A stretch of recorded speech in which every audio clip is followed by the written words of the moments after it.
मैं एक अनाथ आश्रम में काम करती थी। वहाँ मेरी एक बहुत अच्छी सहेली भी बन गई।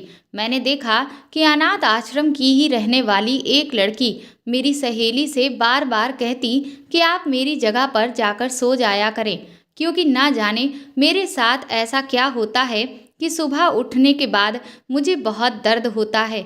मेरी सहेली ने उसकी बातों को टाल दिया, लेकिन जब मैंने बार बार उसके मुंह से ये बात सुनी तो मैंने अपनी सहेली से कहा कि अगर तुम नहीं जाना चाहती हो तो मैं उसकी जगह पर जाकर सो जाती हूँ।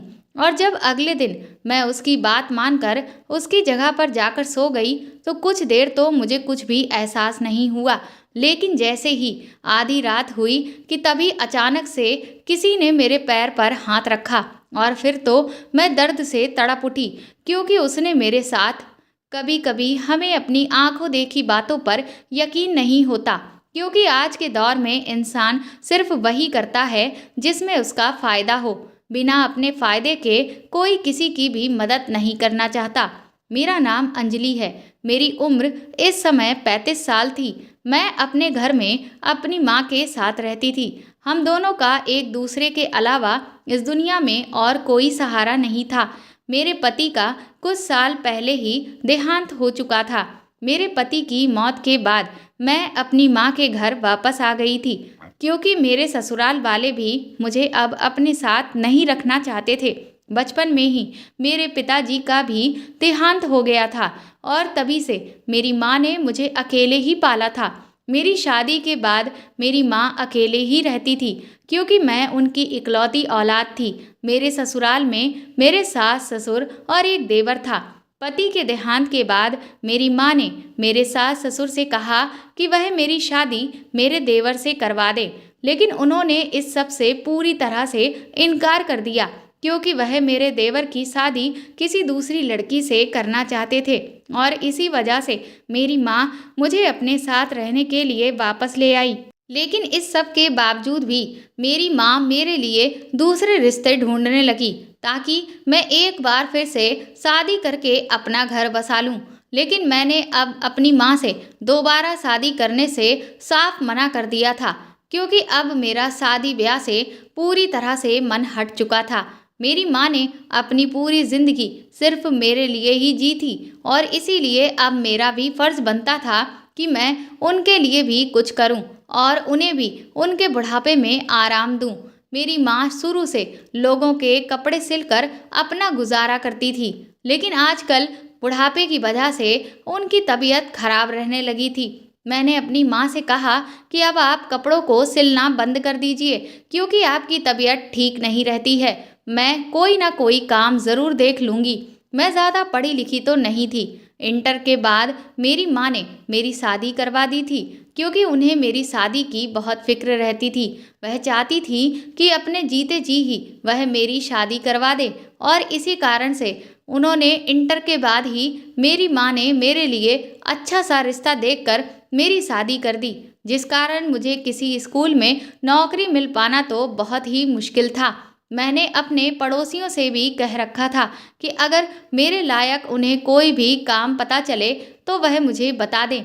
मैंने अपनी सहेलियों से भी इस बारे में पूछा था कि अगर वह मेरे लिए कोई जॉब तलाश सकती हों तो मुझे उसके बारे में बता दें। फिर एक दिन मेरी एक दोस्त ने मुझे बताया कि अनाथ आश्रम में एक औरत की ज़रूरत है। मैंने उससे पूछा कि वहाँ पर मुझे आखिर क्या काम करना पड़ेगा, तो उसने मुझे बताया कि उसे तो इस सब के बारे में ज़्यादा कुछ नहीं पता है। उसकी वहाँ पर एक सहेली काम करती है। जब मैं वहाँ पहुँचूंगी तो वह ही मुझे उस नौकरी के बारे में अच्छे से सब कुछ बता देगी। इसीलिए मेरी सहेली ने कहा कि मैं तुरंत ही वहाँ पहुँच जाऊँ। हो सकता है कि मेरा वहाँ पर पहुँचने से काम बन जाए और वो नौकरी मुझे ही मिल जाए। मैंने तुरंत ही अपनी उस सहेली से वहाँ का एड्रेस लिया, और फिर अगले दिन ही मैं अपनी माँ से कहकर अनाथ आश्रम के लिए चली गई। मेरी सहेली की जो सहेली उस अनाथ आश्रम में काम करती थी उसका नाम रागिनी था, और उसने मुझे काम के बारे में बताया। मैंने देखा कि वह अनाथ आश्रम एक घर की तरह ही बना हुआ था, और वहाँ के ग्राउंड में बच्चे खेल रहे थे। वहाँ पर कुछ बच्चे विकलांग भी थे। वह जो घर था वह अंदर से तो काफी बड़ा सा बना हुआ था, जिसमें बहुत सारे कमरे थे। साथ ही एक छोटा सा कमरा भी बाहर की तरफ बना था, जहाँ पर वॉचमैन रहता था। मैंने एक बच्चे से रागिनी के बारे में पूछा और उसने मुझे सामने के कमरे की तरफ इशारा कर दिया। जब मैं वहां चली गई तो देखा कि वहां पर एक औरत बैठी हुई थी। मैंने उससे अंदर आने के लिए पूछा तो उसने मुस्कुराकर कहा कि आ जाओ। मैंने उसे बताया कि मैं कौन हूँ और मैं यहाँ पर नौकरी के लिए आई हूँ। मेरा नाम जानकर वह बहुत खुश हो गई, क्योंकि मैं भी उसकी सहेली की सहेली थी। उसने मेरी पढ़ाई के बारे में पूछा तो मैंने उसे सब कुछ बता दिया। उसने मुझे वहाँ की जो मैडम थी उनसे भी मिलवाया और उन्हें मेरे बारे में सब कुछ बता दिया। उसके बाद उन मैडम ने मुझसे कहा कि ठीक है, तुम कल से यहाँ आ जाना, लेकिन हमारे यहाँ पर जो भी औरतें काम करती हैं उन्हें यहीं पर रुकना पड़ता है। सिर्फ रविवार के दिन ही वह अब लोग अपने घर जाती हैं। जब मैंने उनकी ये बात सुनी तो मुझे अपनी माँ का तुरंत ही ख्याल आया कि मैं अपनी माँ को घर पर अकेला कैसे छोड़ सकती हूँ, क्योंकि उनकी तो तबीयत भी ठीक नहीं रहती। मैंने मैडम से तो कुछ भी नहीं कहा, लेकिन रागिनी से मैंने कहा कि मैं दरअसल यहाँ रोज नहीं आ सकती।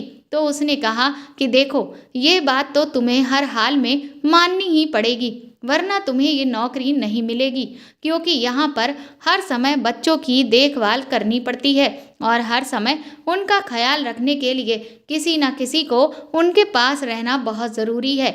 वैसे तो यहाँ पर अब तुम्हारे अलावा मैं और एक और लड़की है, लेकिन फिर भी हम लोगों को और भी काम होते हैं। मैंने रागिनी से पूछा कि तो फिर मुझे यहाँ पर क्या काम करना होगा।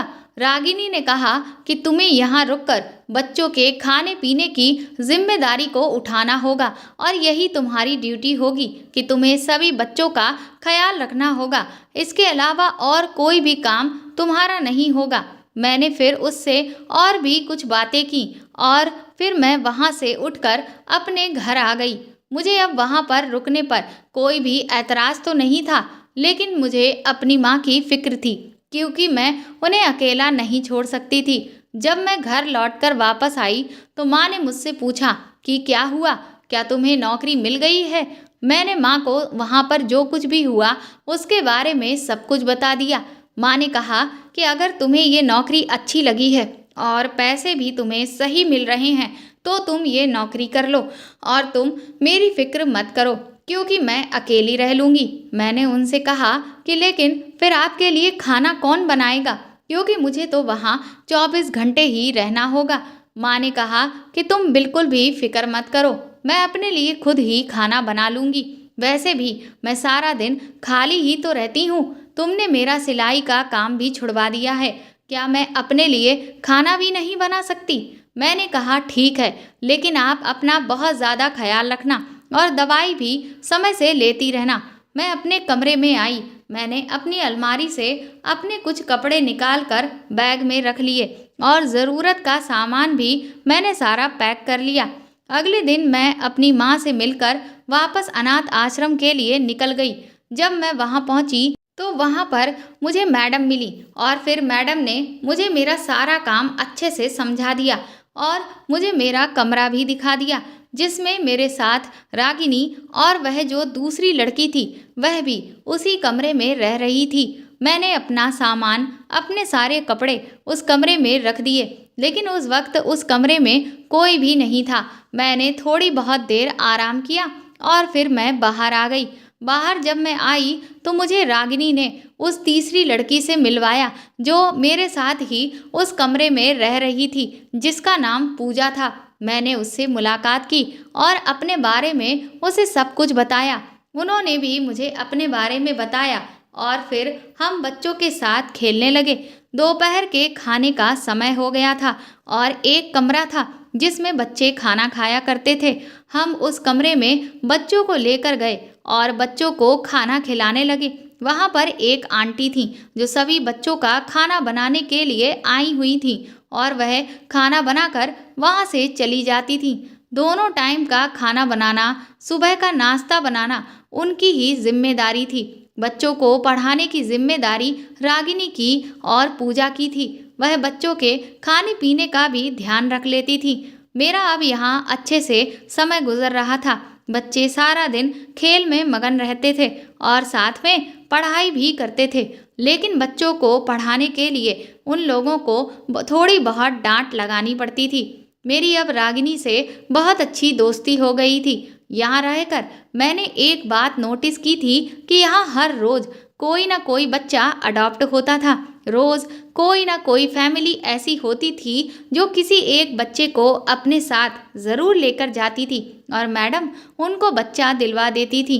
यहाँ तक कि न सिर्फ बच्चे अडॉप्ट किए जाते थे बल्कि यहाँ पर कई सारे बच्चे आते भी थे। ऐसे बहुत से लोग थे जो अनाथ बच्चों को लेकर यहाँ आ जाते थे ताकि उनकी अच्छे से देखभाल हो सके। मैडम बच्चों का बहुत अच्छे से ख्याल रखती थी। उनकी वजह से बच्चों को रहने के लिए छत मिल रही थी और यहाँ मैडम बच्चों को हर चीज़ की सहूलियत भी देती थी। मैडम बहुत अच्छी आदत की थी। उन्हीं दिनों वहाँ एक छोटी बच्ची जो कि तकरीबन 14 साल के आसपास होगी, वह आई तो मैंने देखा कि उस बेचारी का एक हाथ खराब था। वह बेचारी बहुत ही ज़्यादा डरी डरी सी थी। वह किसी से भी बात नहीं करती थी, यहाँ तक कि वह अपना खाना भी ठीक से नहीं खा पाती थी। एक दिन मैंने उसे अपने हाथों से खाना खिलाया और उससे पूछा कि वह किसी से बात क्यों नहीं करती, तो उसने मेरी बात का कोई भी जवाब नहीं दिया। मैं समझ गई कि वह बेचारी डरी हुई है। बस इसी वजह से फिर मैं उससे रोज़ बात करने की कोशिश करती। अब वह मुझसे थोड़ी थोड़ी बातचीत करने लगी थी। अब वह अक्सर मेरे साथ ही रहती थी। वैसे तो मैं सारे ही बच्चों के साथ बहुत ही प्यार से पेश आती थी। मैं जानती थी कि बच्चों के दिल बहुत ही नाजुक होते हैं। छोटी छोटी बातों को वो अपने दिल से लगा लेते हैं। उस बच्ची के साथ भी मेरी अच्छी बनने लगी थी। एक दिन मैंने देखा कि वह लड़की घबराई हुई मेरी दोस्त रागिनी के पास आई और उससे कहने लगी कि दीदी आप मेरी जगह पर सो जाया करें, क्योंकि मैं जब अपनी जगह पर सोती हूँ तो मुझे बहुत ज़्यादा तकलीफ़ होती है। रागिनी ने उससे पूछा कि तुम्हें अपनी जगह पर आखिर क्या परेशानी हो रही है, लेकिन उस बच्ची ने रागिनी को इस बात का कोई भी ठीक से जवाब नहीं दिया। मैं भी ये सब सुन रही थी। वह बच्ची रागिनी से कहने लगी कि लेकिन आप मेरी जगह पर सो जाया करें, क्योंकि मुझे बहुत दर्द होता है। रागिनी ने एक बार फिर से कहा कि ठीक है, तुम फिक्र मत करो, मैं ही कुछ करती हूँ। मैं सोचने लगी कि आखिर ये ऐसे क्यों कह रही है।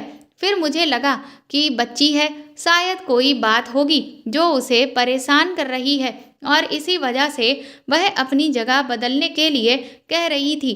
रागिनी ने मैडम से बात करके उसकी जगह को बदलवा दिया था और फिर मैं भी ये देखकर खुश हो गई और बाकी बच्चों के साथ जाकर बैठकर खेल खेलने लगी। हमारा कमरा बच्चों के कमरों से दूर था। उस अनाथ आश्रम में 40 से 50 के करीब बच्चे थे। वहाँ पर सिर्फ ऐसा नहीं था कि लड़कियां ही थीं या फिर लड़के ही थे। वहाँ पर लड़कियां और लड़के दोनों ही तरह के बच्चों को लाया जाता था। लड़कियों का कमरा अलग था और लड़कों के कमरे अलग। मैडम हर चीज़ का वहाँ पर खुद से ख्याल रखती थी और बच्चों के लिए हर तरीके की सहूलियतें भी देखती थी। हम लोगों ने उस दिन रात का खाना खाया और फिर अपने कमरे में जाकर आराम से सो गए।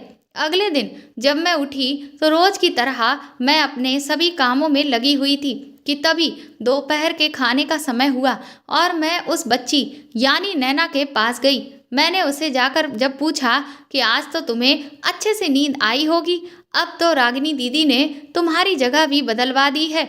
लेकिन वह बाकी दिनों की तरह मुझे आज भी उदास ही लग रही थी। उसने मुझे अभी भी वही बात कही कि दीदी, रागिनी दीदी तो मेरी जगह पर नहीं सोई, लेकिन आप ही मेरी जगह पर सो जाया करें, क्योंकि मुझे बहुत दर्द होता है। मैंने उससे पूछा कि अब तुम्हें आखिर ऐसा क्या दर्द होता है, अभी भी तुम्हें किसी बच्चे ने परेशान किया है? इतने में मैडम मेरे पास आ गईं और उन्होंने मुझसे कोई जवाब नहीं दिया और अपने कमरे में चली गई। अब जब भी नैना मुझसे मिलती तो मुझे यही बात कहती, लेकिन मैं उसकी बात को टाल देती। मुझे लगा कि शायद वो यहाँ पर रहना नहीं चाहती है, शायद उसे यहाँ पर अच्छा नहीं लग रहा है और इसीलिए वह मुझसे ये बात बार बार कह रही है। लेकिन मैं ये भी सोचती कि आखिर उसे यहाँ क्या परेशानी हो सकती है, यहाँ तो सब बच्चे बहुत ही ज़्यादा खुश रहते हैं। और फिर मैंने ये बात रागिनी को एक बार फिर से बताई। रागिनी ने कहा कि शायद वह बच्ची अभी भी इस जगह को अपना नहीं पाई है और रात में डर जाती है, जिस वजह से उसके साथ बार बार ऐसा हो रहा है।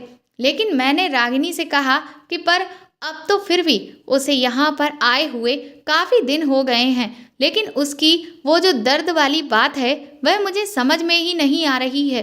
मैंने रागिनी से कहा कि क्यों ना आज मैं नैना के बिस्तर पर सोकर देखूं, तो शायद मुझे पता चल जाएगा कि वह झूठ बोलती है या फिर सच। रागिनी ने कहा ठीक है, तुम अपने मन का वहम अच्छे से दूर कर लो। यही सब सोचते हुए रात का खाना खाने के बाद मैं नैना के पास गई। मैंने उससे कहा कि तुम मेरे कमरे में जाकर मेरे बेड पर सो जाओ और मैं उसकी जगह पर यहाँ लेट कर सो जाऊंगी। थोड़ी देर के बाद ही जब मैं उसके बिस्तर पर लेटी तो मुझे नींद आ गई। अभी मुझे सोए हुए कुछ ही देर हुई थी कि तभी मुझे ऐसा लगा कि जैसे किसी ने मेरे पैरों पर हाथ रखा हो। मुझे लगा कि शायद कोई बिस्तर पर कीड़ा है या फिर ये मेरा वहम है, इसलिए मैंने अपने पैर चादर के अंदर कर लिए। लेकिन फिर अचानक से मुझे कुछ चुभन सी महसूस हुई। मैंने चादर हटा कर देखा तो मुझे वहाँ कुछ लोग खड़े नजर आए। वह लोग आपस में कुछ बातें कर रहे थे, लेकिन मैं उन्हें ठीक से नहीं देख सकी। इससे पहले ही मैं बेहोश हो गई। अगली सुबह जब मैं उठी तो मैं अपनी जगह पर ही लेटी सो रही थी और मेरे सर में हल्का सा दर्द था और मेरी आंखें भी लाल सी हो रही थीं। मुझे अपनी तबीयत कुछ खराब लग रही थी। मैंने उठकर हाथ मुंह धोया और फिर नाश्ता किया और दवाई ली और रोज की तरह मैं अपने कामों में लग गई। लेकिन मेरी हालत जब रागिनी ने देखी तो उसने मुझसे पूछा कि क्या हुआ, क्या तुम्हारी तबीयत ठीक नहीं है? लेकिन उसके पूछने पर मुझे तो रात के बारे में कुछ भी याद ही नहीं था, तो मैं उसे क्या बताती। मैंने उससे कहा कि दरअसल शायद जगह बदलने की वजह से मुझे ठीक से नींद नहीं आई, बस इसी वजह से ऐसा लग रहा है। दोपहर के समय नैना भी मेरे पास आई और मुझसे पूछने लगी कि दीदी, क्या आपको भी मेरी तरह दर्द हुआ था? मैंने उससे कहा कि नहीं, मुझे तो कोई दर्द नहीं हुआ, तुम सिर्फ मुझसे बहाना करती हो। आज से तुम अपनी जगह पर ही सोओगी और आगे से मुझे या रागिनी दीदी से ऐसी कोई भी बात नहीं करना। वह बेचारी अपना सा मुंह लेकर मेरे कमरे से बाहर चली गई। मैं सोचने लगी कि आखिर मेरे साथ रात में क्या हुआ कि मुझे कुछ भी याद ही नहीं आ रहा था। अगले दिन रविवार था। मैं अपने घर अपनी माँ से मिलने के लिए चली गई थी। जब मैं घर पहुंची तो मेरी माँ मुझे देखकर बहुत खुश हो गई और मुझसे मेरी नौकरी के बारे में पूछने लगी कि मैं वहाँ खुश तो हूँ ना, मुझे ज़्यादा काम तो नहीं करना पड़ता। मैंने अपनी माँ को वहाँ के बारे में सब कुछ बताया और खर्च के पैसे भी माँ के हाथ में दिए। मेरी माँ बहुत खुश हो गई और मुझे दुआएं देने लगी। उसके बाद अगले दिन मैं अनाथ आश्रम के लिए वापस निकल गई। वहां जाकर मैं अपने कामों में लग गई थी। शाम का खाना खाने के लिए जब हम लोग गए तो मैंने रागिनी से नैना के बारे में पूछा। रागिनी ने मुझे बताया कि तुम्हें नहीं पता, उसे तो एक आदमी यहाँ से अडॉप्ट करके अपने साथ ले गया है और वह कल ही उसे लेकर वापस चले गए थे। ये बात सुनकर तो मैं बहुत उदास हो गई, क्योंकि मैं नैना के काफ़ी करीब हो गई थी। लेकिन कहीं ना कहीं मुझे अंदर ही अंदर इस बात की खुशी भी थी कि नैना को अब उसके माता पिता मिल गए हैं और अब वह एक अच्छा जीवन जी पाएगी। अब वह पढ़ लिख कर अपने जीवन में कुछ बन पाएगी। हर बच्चे को इस तरह के जीवन को जीने का अधिकार है। मुझे नैना की याद आती थी, लेकिन मैंने और बच्चों के साथ अपने आप को बिजी कर लिया था। यहाँ मुझे एक बात बहुत ज़्यादा हैरान करती थी कि हर रोज़ इस आश्रम में बहुत सारे बच्चे आते थे और बहुत सारे बच्चे हर रोज़ ही अडॉप्ट कर लिए जाते थे। ये बात तो यहाँ आने पर मेरे दिमाग में शुरुआत से ही थी। वरना वैसे तो मैंने यही देखा था कि अनाथ बच्चों को तो जल्दी कोई गोद लेना ही नहीं चाहता था, और अगर लेकर भी जाता था तो उन्हें अपने घर में नौकर बनाकर ही रखते थे। लेकिन यहाँ तो हर रोज बहुत सारे बच्चे अडॉप्ट होते और हर आदमी बच्चों को अपनी संतान बनाकर ही ले जाता था। मुझे ये बात बहुत परेशान कर रही थी।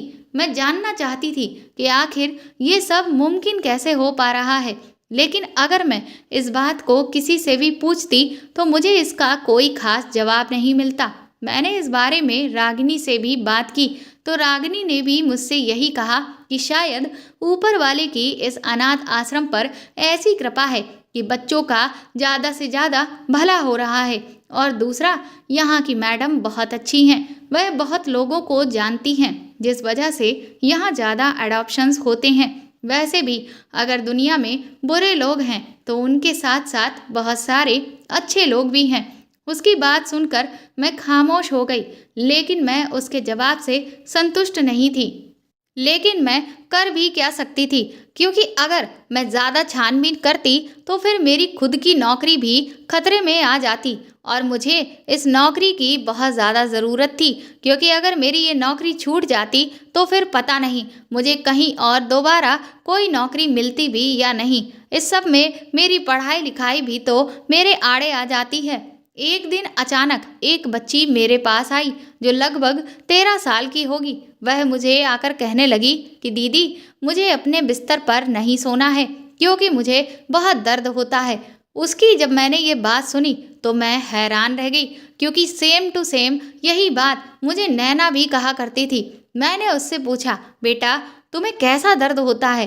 क्या तुम्हें कोई और बच्चा परेशान करता है? क्या तुम्हें बिस्तर में कुछ चुभता है? वो बच्ची रोने लगी और रोते रोते मुझे बताया कि उसे ऐसा लगता है कि उसे किसी ने इंजेक्शन लगा दिया हो, और फिर उसके बाद उसे कुछ भी याद ही नहीं रहता। मेरे दिमाग में फिर ऐसी बात आई जो मैं कभी सोच भी नहीं सकती थी। मैंने खुद से ही सवाल जवाब करने शुरू कर दिए और उसके बाद मैंने खुद ही जवाब दिया कि नहीं, ऐसा नहीं हो सकता। भला ऐसा कौन कर सकता है? यहाँ तो बच्चों का हर तरह से ख्याल रखा जाता है, फिर बच्चों के साथ ऐसी दरिंदगी कौन कर सकता है?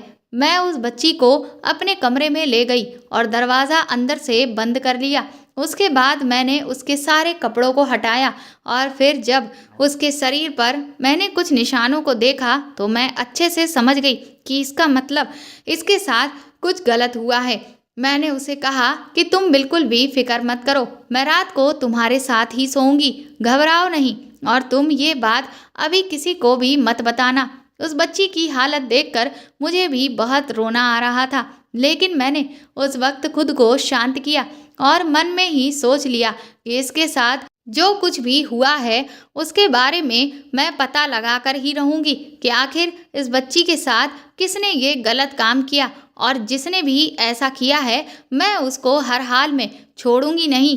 जब रात हुई तो मैं बच्चों के कमरे में जाकर उस लड़की से थोड़ी ही दूरी पर चुपचाप लेट गई। मैंने किसी को भी इस बारे में नहीं बताया था। मैंने अपने ऊपर चादर डाल ली। मुझे नींद नहीं आ रही थी। आधी रात होने को आई कि तकरीबन रात के 1 बजे का समय था। तभी मुझे किसी के दरवाज़ा खोलने की आवाज़ आई, और जब मैंने चादर से चुपके से झांक कर देखा तो वहाँ पर 2 आदमी थे जो उस बच्ची की तरफ ही आ रहे थे, और वह दोनों आदमी उस बच्ची के पास गए और फिर उन्होंने उसका मुंह बंद किया और फिर उसके इंजेक्शन लगा दिया। कुछ देर के बाद उसको लेकर वो लोग कमरे से बाहर निकल गए। ये देखकर तो मेरे होश उड़ चुके थे। मैं जल्दी से अपनी जगह से उठी और दोनों आदमियों का पीछा करने लगी। दोनों आदमी वही थे जो यहाँ पर अनाथ बच्चों को लेकर आते थे। मैंने सोचा कि ये बात मैं अब मैडम को बताऊंगी, लेकिन मैं जब तक मैडम को जगाती तब तक तो वह लोग निकल जाते। इसीलिए मैंने उनका पीछा करना ही सही समझा।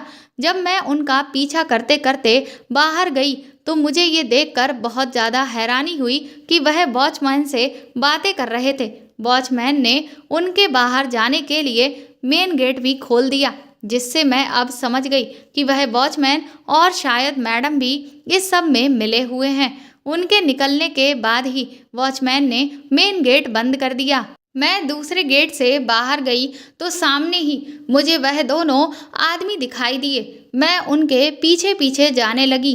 अनाथ आश्रम से थोड़ा आगे चलकर एक घर था जहाँ कोई भी नहीं रहता था। वह लोग उस घर में चले गए और अंदर से दरवाज़ा भी उन्होंने बंद कर लिया। मैंने घर के चारों तरफ अच्छे से देखा कि शायद मुझे कोई दरवाज़ा मिल जाए अंदर जाने के लिए। तब मुझे एक दरवाज़ा दिखा जो कि टूटा हुआ था। मैं उसी से कूदकर अंदर चली गई। पूरे घर में अंधेरा था। अंदर जाकर मैंने देखा कि एक कमरे की लाइट जल रही है। मैं उस कमरे की तरफ ही चली गई। उसका दरवाज़ा भी अंदर से बंद था। मैंने वहाँ खिड़की देखी और जब वहाँ से झांका तो देखा कि एक आदमी खड़ा था और दूसरा उस बच्ची के साथ गलत काम कर रहा था। ये सब देखते हुए मेरी तो चीख ही निकल गई। मैंने बिना कुछ सोचे समझे खिड़की से ही चिल्लाना शुरू किया कि उस बच्ची को छोड़ दो वरना मैं पुलिस को बुला लूंगी। उन्होंने मुझे जैसे ही देखा वह कहने लगे कि तुम यहाँ कैसे आई हो, जाओ यहाँ से। मैंने कहा छोड़ो उस बच्ची को। उनमें से एक आदमी मेरे पास आया और उसने अचानक ही मेरे सर पर कुछ ऐसा मारा जिससे मैं बेहोश हो गई। जब मुझे होश आया तो मेरा सर बुरी तरह से घूम रहा था और मेरी आंखों के सामने अंधेरा छा रहा था। मैंने हिम्मत करके उठने की कोशिश की और जब आंख उठाकर देखा तो मैं एक अंधेरे कमरे में बंधी हुई थी। मुझे बेहोश होने से पहले का अब सब कुछ याद आ गया था और मैं उस बच्ची के बारे में ही सोचने लगी कि पता नहीं इन जालिमों ने उसके साथ क्या किया होगा। वह बेचारी किस हाल में होगी। इस सब में मैडम और चौकीदार भी मिले हुए थे। मेरे हाथ पैर अच्छे से बंधे हुए थे। मैंने उन्हें खोलने की बहुत कोशिश की लेकिन मेरी कोशिश बेकार रही। थोड़ी देर के बाद एक आदमी अंदर आया। वह मेरे लिए खाना लेकर आया था। मैंने उसे कहा कि वह मुझे छोड़ दे। मैं उन लोगों के इस काम के बारे में कभी भी किसी को नहीं बताऊंगी। मेरी बात सुनकर वह हंसने लगा और मुझसे बोला, क्या हुआ? पहले तो तुम बहुत बड़ी 30 मार खां बन रही थी, अब तुम्हारी सारी अकड़ निकल गई। पहले तो तुम बहुत बोल रही थी। मैं उसकी ये बात सुनकर रोने लगी क्योंकि इस समय मैं उनका कुछ भी नहीं बिगाड़ सकती थी। मेरे हाथ पैर बंधे हुए थे और वह बहुत खतरनाक और जालिम लोग थे। मेरे साथ वो कुछ भी कर सकते थे। उस आदमी ने मुझसे कहा, ये लो खाना खा लो, रोने के लिए भी तो तुम्हें ताकत चाहिए होगी। मैंने उस खाने को हाथ भी नहीं लगाया क्योंकि हो सकता था वह लोग उस खाने में जहर मिलाकर मेरे लिए लाए हों ताकि वह मुझे अपने रास्ते से आराम से हटा सकें। क्योंकि अब मैं उनकी सारी हकीकत जान चुकी थी तो वह लोग मुझे ऐसे ही तो नहीं जाने दे सकते थे। वह मेरे साथ ज़रूर कुछ ना कुछ तो करते। इसी बीच अचानक ही मुझे नैना की याद आ गई। अब मुझे उसके दर्द का एहसास हो रहा था और मैं समझ गई थी कि वह मुझसे क्यों कह रही थी कि रात में उसे दर्द होता है। बेचारी मासूम बच्ची, एक तो लावारिस, ऊपर से उसके साथ इतना गलत हुआ। भगवान इनके जैसे लोगों को कभी भी माफ़ नहीं करेगा। मैं सोच भी नहीं सकती थी कि मैडम भी इस सब में शामिल होगी। लेकिन अब मुझे कुछ भी करके यहाँ से निकलना होगा वरना ये लोग मुझे भी मार डालेंगे। दरवाज़ा बाहर से बंद था। मैं कमरे के चारों तरफ देखने लगी तो मुझे वहाँ पर कुछ भी नज़र नहीं आया। लेकिन जब मैंने ऊपर की तरफ देखा तो वहाँ पर मुझे एक खिड़की दिखाई दी, लेकिन वह खिड़की काफ़ी ऊपर की तरफ बनी हुई थी। फिर मैंने कमरे में इधर उधर देखना शुरू किया जिससे कि मैं उस चीज़ पर चढ़कर उस खिड़की से बाहर जा सकती थी। मैंने ध्यान दिया कि मैं जिस कुर्सी में बंधी हुई थी वो वही है। मैंने उसी को उठाकर खिड़की के नीचे रखा और फिर मैं उस पर चढ़कर खिड़की से बाहर की तरफ जाने की कोशिश करने लगी कि तभी मेरी नज़र बाहर रागिनी पर पड़ी। रागिनी को तो देखते ही मेरे शरीर में और भी ज़्यादा फुर्ती आ गई।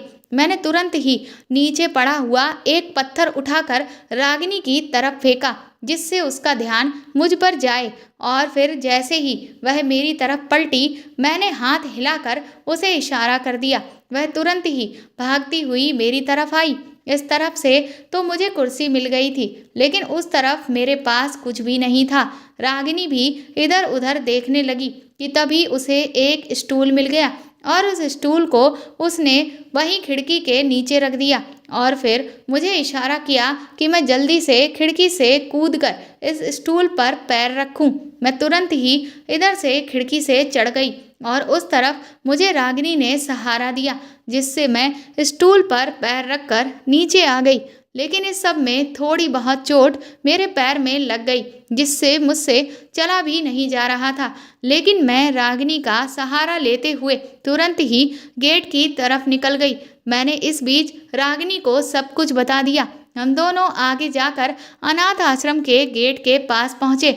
वहां वॉचमैन अभी भी बैठा हुआ था, लेकिन हम दोनों वॉचमैन से नजरें छुपाते हुए वहां से निकल गए, क्योंकि अगर वह हम लोगों को देख लेता तो वह हमें ज़रूर पकड़वा देता। मैं और रागिनी उस वक्त बहुत ही बदहवास हालत में और घबराए हुए थे, क्योंकि हम दोनों को ही बार बार ये डर सता रहा था कि कहीं उन आदमियों में से कोई भी आकर हमें पकड़ ना ले।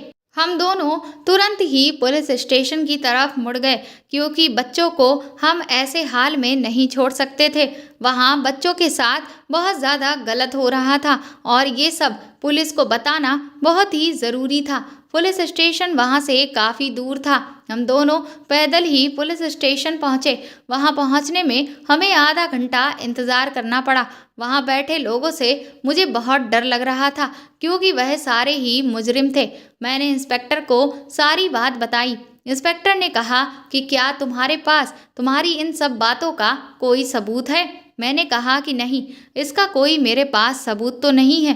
तो वह कहने लगे कि तो फिर हम तुम्हारी बात को कैसे मान लें? हो सकता है कि तुम झूठ बोल रही हो और उन लोगों को फंसाना चाहती हो। मैंने उनसे कहा कि नहीं, ऐसा तो बिल्कुल भी नहीं है, बल्कि आप अगर उन्हें पकड़ेंगे तो मैं उनके खिलाफ गवाही देने के लिए भी तैयार हूँ।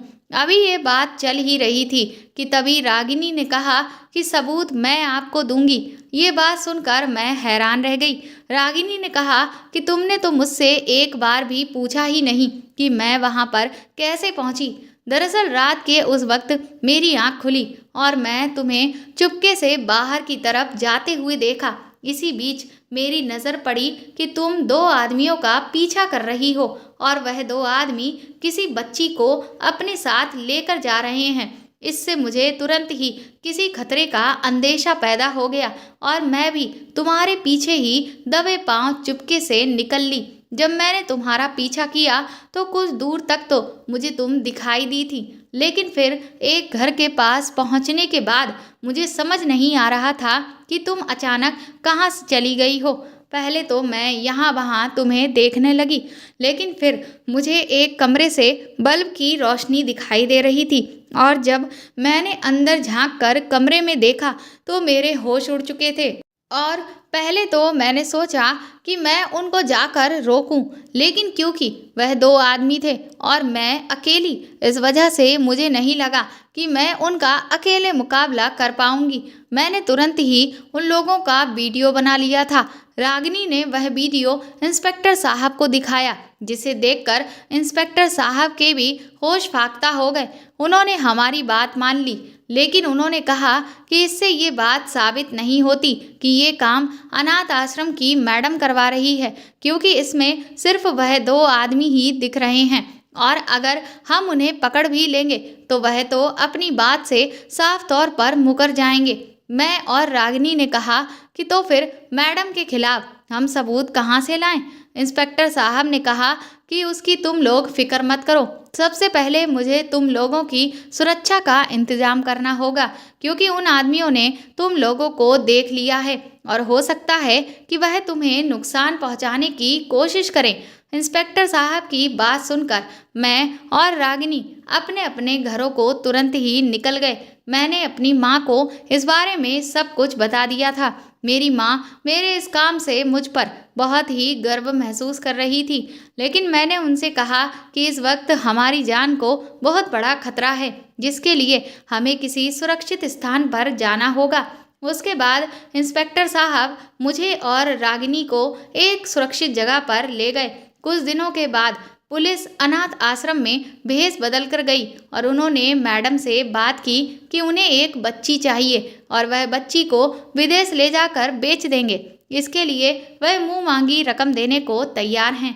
मैडम ने भी बच्ची देने की हामी भर दी और बात करते करते उनसे ये भी कहा कि आपको और बच्चे चाहिए हों तो वो भी मिल जाएंगे, क्योंकि हमारे यहाँ बच्चों से हर तरीके का काम करवा लेते हैं। पुलिस वालों ने ये सारी बातें रिकॉर्ड कर ली थी और फिर वह वहाँ से चले गए।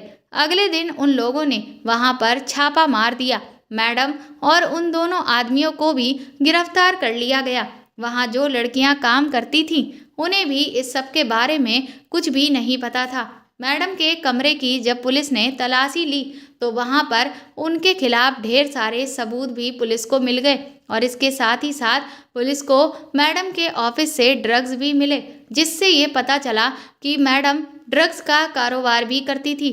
उन्हें अदालत में पेश किया गया और अदालत में पता चला कि वो मासूम बच्चों की गलत तरह की फिल्में भी बनवाती थी, जिससे वह बाहर विदेश में मोटे रकम पर बेच देती और इससे वह करोड़ों रुपए कमा रही थी। और जो लोग बच्चों को अनाथ आश्रम से अडॉप्ट करने आते थे उन्हें वह लोग अडॉप्ट नहीं करते थे, बल्कि असलियत में तो वो लोग उन बच्चों को बेचने के लिए अपने साथ लेकर जाते थे। और जिन आदमियों ने मुझे वहाँ पर बंद किया था वही आदमी अच्छे और खूबसूरत बच्चों को खोजबीन करके अनाथ आश्रम में लेकर आते थे और वह इस बात का भी खास ध्यान रखते थे कि वह बच्चे यतीम हों और उनके आगे पीछे कोई भी पूछने वाला नहीं होता, कि वह जैसा चाहें उनके साथ वैसा कर सकें। मैं और रागिनी ने उन लोगों के खिलाफ गवाही दी और उन सबको सजा हो गई।